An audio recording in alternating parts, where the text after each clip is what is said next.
પુરાવા નહીં કહેવાય ને બરોબર તમે તપાસ કરી લો તમે અરજી આપી છે હું થાણા ઇન્ચાર્જ તરીકે હું પીઆઈ પર્સનલ હું જાતે એની તપાસ કરું છું અરજીની બરાબર પણ મારે એની લિમિટ મારી પાસે 150 અરજીઓ છે હવે દરેક અરજીમાં મારા પાસે આવશે તો આવી રીતે કરશે તો મારે કેવી રીતે કામ કરવાનું પડે બરાબર મને મારી તપાસ કરવા દો તમે મારી તપાસથી અસંતોષ થાય તમને યોગ્ય લાગે તે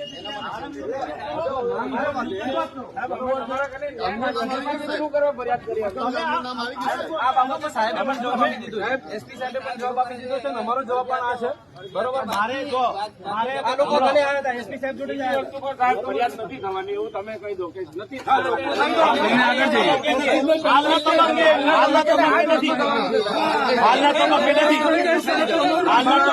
ભાજપના કૂતરાઓના નામ છે ને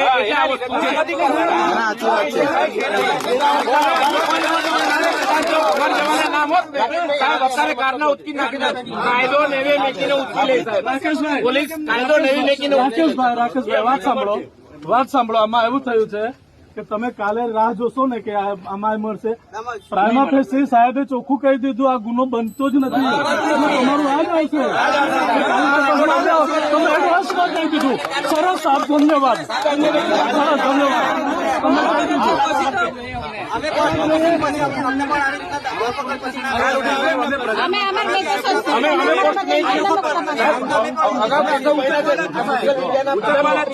જરાક બન્યા છે ને તેને ઉચકીને જેલમાં નાખી થોડી અરે ક્યાં નહીં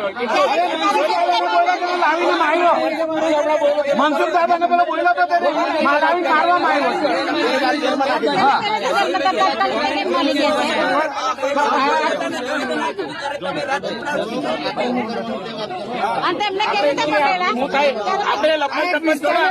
લગાવવાનું કામ કરી રહ્યો છે આ ભાઈ જે પોસ્ટ કરે છે એક વિસ્તારને લાંછન લગાવવાનું કામ કરે એના માટે આપના તરફથી કાર્યવાહી થઈ જોઈએ ને આપના તરફથી સાહેબ કાર્યવાહી થઈ જોઈએ પોસ્ટ રાજ વસાવાએ કરી છે તો રાજ વસાવાએ આ ખરાબ પોસ્ટ કેમ કરી છે એને ડુમખલ ગામનું નામ લઈને પોસ્ટ કરે છે કે ત્યાંની મા દીકરીઓ વિશે બોલી ને પણ નામ નથી બોલતો પણ આખા વિસ્તારને બાણમાં લઈને વાત કરે છે લોકોને દુભાય છે ને લાગણી દુભાવે છે ડુમખલ વિસ્તારની ડુમખલ વિસ્તાર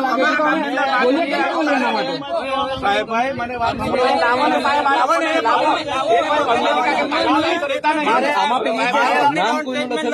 સાહેબ નામ નથી પોસ્ટ પર આખા ટાર્ગેટ કરે છે સાહેબ તો મારી વાત સાંભળો ગિરિરાજભાઈ બરોબર તો તમે આમાં તમે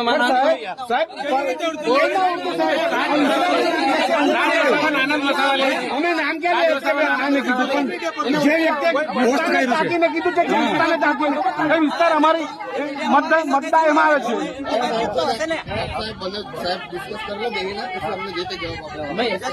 જો આ રીતે અમે જવાબ નહીં આપીએ બરોબર છે અમે જવાબ પેલા આપી દીધો છે ગુલામભાઈ હા જાહેરમાં કહી દઈએ બરોબર તમે આ બાબતે સીધા કોર્ટમાં પણ જઈ શકો છો કોર્ટ અમને હુકમ પણ કરી શકે છે ગમે ત્યારે કરી શકે છે નહીં કોર્ટ જાતે પણ તપાસ કરાવી શકે છે એવું જરૂર નથી પોલીસ બાબતે તપાસ કેટલો સમય થઈ જશે બરોબર એ તો બહુ સમય થઈ જશે કોર્ટ તપાસ કરતા તો બહુ સમય થઈ જશે લાગી જાય એવું પોલીસ પરથી એની અપેક્ષા છોડી દેવાની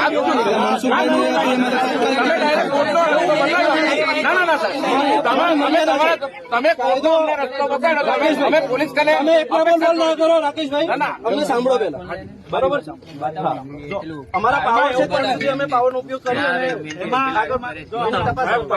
અમારા આદિવાસીઓ પર લાગે છે બીજા પર નથી લાગતું સાહેબોને આગેવાન જે છે અહીંયા મારે એક તમને વિનંતી છે બરાબર છે કે તમે જે મને ફરિયાદ કરી છે જે અરજી આપી છે જે એમની મારી તપાસ ચાલુ છે તો તમે મને એમ માનતા હો કે મેં આટલા લોકોને ભેગા કરી અને પ્રેશરાઇઝ કરી અને આના પછી તપાસ કરાઈ તો એ વાતમાં કોઈ માલ નથી મને જરૂરી પુરાવા મળશે તો એના પર એક્શન લઈશ 110% લઈશ નહીં મળે તો એક્શન નહીં બી લઉં આ મેં જાહેરમાં કીધું કોઈને સારું લગાડવા બી નથી મારે કોઈને સારું નથી લગાડવું મારે નથી આ પક્ષ મારે કોઈ દેવાને મારી પાસે ફરિયાદી આવે છે ફરિયાદી પોતાની ફરિયાદ આપે છે એના પર મારો પોતાનો અધિકાર છે કાયદાથી કે ભાઈ મારે એને યોગ્ય ન્યાય મળે પણ એનો મતલબ એવો નથી કે બધા ભેગા થઈને હું પ્રેશરાઇઝ થઈ જાઉં અને એનાથી મારી તપાસને કોઈ અસર થાય આ તમને એકદમ સ્પષ્ટ કરી દઉં તમે અહીંયા આવો તમે આનાથી ડબલ સંખ્યામાં આવો મને એનો કોઈ વાંધો નહીં તમારો અધિકાર છે પણ એનો મતલબ એવો જરાય નહીં થશે કે મેં આમાં પ્રેશરાઇઝ થઈ કોઈને બોલાવી લઉં ને એ કરી લઉં. અને આ એ બી નથી કે આ ભાજપના છે કે આના છે કે તેના છે ને મેં એના વિરુદ્ધ થઈ ગયું છે.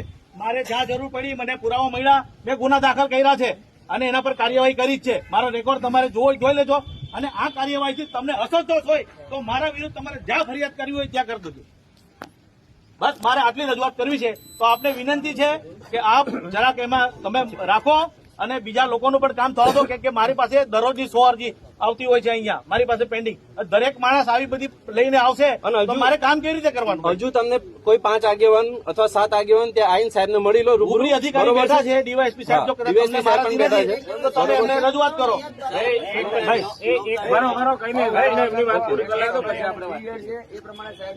ક્યારે આપેલી ક્યારે અમુક ટાઈમ આપીએ, કઈ વાંધો નહીં. 3 દિવસ થયા હજી. અરજી તપાસ કરવાનો અમારી પાસે 15 દિવસનો સમય અમને કોર્ટે આપેલો. સાહેબ એમને ચોખ્ખું કહી દો, આવજો મીડિયા પર છે ને પોસ્ટ મૂકે છે એમને કહી દો. વચ્ચે બોલશો જ નહીં થાય કઈ. કોઈને 2 કલાકે નહીં બદલે. સાંભળી લો, જો અમને ખબર છે કોઈ પણ ગામને બદનામ કરવું ને એ યોગ્ય નથી. જે કોઈને નામ હશે, નામજોગ કે છે, નામજોગ પોસ્ટ મૂકે, ગામને બદનામ કરવાનો કોઈને અધિકાર નથી. હા તો એ જ છે ને અમારી માંગ એ જ છે. અમે એ જ કરીએ છીએ. જો અમારી તપાસ દરમિયાન જો ક્યાંય પણ એવું નીકળશે કે ભાઈ ગામને બદનામ નથી, કઈ આમાં ગામ બદનામ નથી, અમે લેખિતમાં આપી દેશું કે ભાઈ આ જે પોસ્ટને મૂકવામાં આવે છે ને એ ખોટી છે ને એના વિરુદ્ધમાં કાયદેસર કાર્યવાહી થશે અને ગામને યોગ્ય ન્યાય મળશે. રાજ વસાવાના ફેસબુક પેજ પરથી આ પોસ્ટ વારંવાર થાય છે. દિવસમાં 3-4 વાર પોસ્ટો આવે છે, બરોબર છે. અને ગામના બદનામ આટલું બધું સ્પષ્ટ કહું છું કે રાજ વસાવા કરીને છે એના દ્વારા પોસ્ટ થાય છે. તો પછી હજુ કેટલાને આપ પણ સોશિયલ મીડિયામાં જોઈ શકો છો. અરજીને 14 દિવસનો સમય જોઈએ. સાહેબ તપાસ કરો. 14 દિવસ ટાઈમ પૂરો લેવો એવું ફરજિયાત જ છે. જેમ બને એમ જલ્દી થશે. તો પછી આપ પણ જોઈ શકો છો. આપણી પાસે એટલી ટેકનોલોજી છે, આપણી પાસે એટલી એ છે તો એને તમે 2 દિવસમાં જોઈ શકો છો. જો અમારા કોઈને તો તમે